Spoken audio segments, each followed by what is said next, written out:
De volta, pessoal, para a gente entender como que usa aquele módulo que a gente construiu no vídeo anterior para fazer geometria de molécula. Tá? Eu tenho um aqui do lado, olha só, você pode fazer com as cápsulas de qualquer tamanho, né? Então, por exemplo, eu tenho essa aqui que eu uso, né, em sala de aula, né, para que os alunos do fundo consigam enxergar, tá bom? Ó, então, você pode fazer um grandão assim, pode usar um grandão assim se você quiser, né? Eu vou usar essa aqui, que eu acho que fica mais fácil de manipular no vídeo para vocês, tá? Como que usa isso, calçada para ver geometria de molécula? Então, olha só. Geometria das nuvens eletrônicas, né, quando a gente fala em geometria de molécula, é algo espontâneo. E isso aqui ajuda você a entender essa espontaneidade da geometria eletrônica. Então, olha só.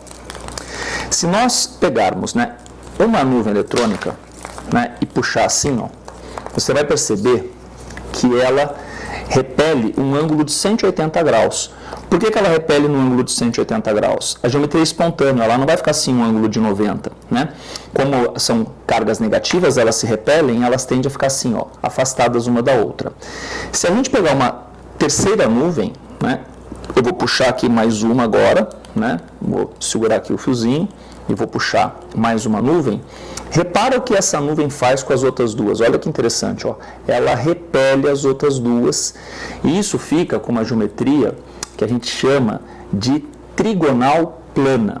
Ela fica plana, né, e triangular. Você só precisa puxar com a mesma força os dois fiozinhos, né? Ela fica assim, ó, um triângulo, você consegue perceber, e repare como ele é plano. O que faz uma quarta nuvem? Olha que interessante. Uma quarta nuvem, ela vai tirar aquelas do plano e você vai ter uma geometria que nós chamamos de tetraédrica, tá certo?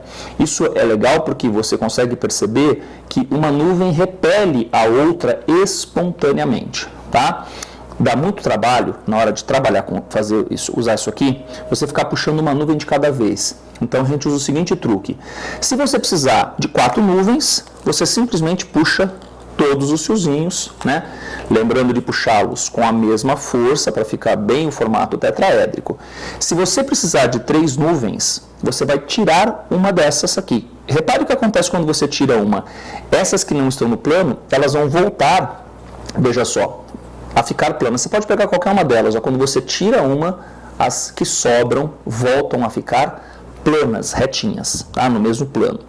E se você precisar de 2 nuvens, você retira 2. Repare que quando eu tirar essa nuvem, ela vai deixar de repelir essa e isso passa a ser linear.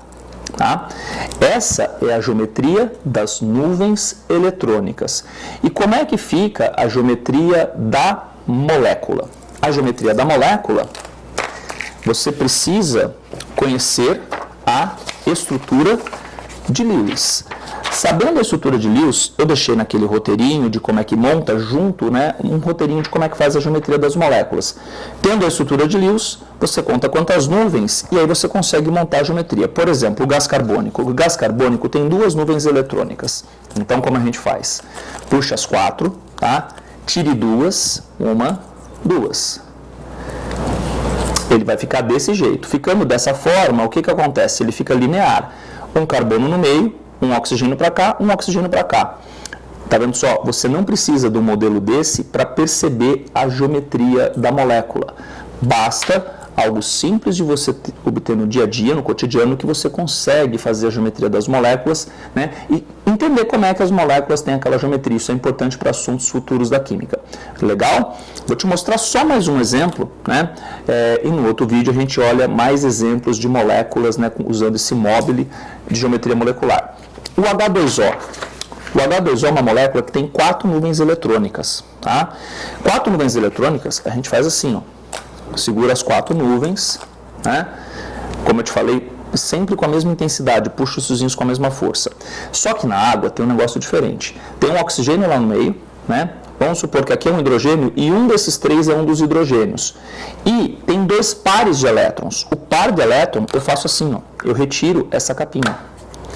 Agora a geometria ela fica bem clara, um hidrogênio aqui e um oxigênio lá.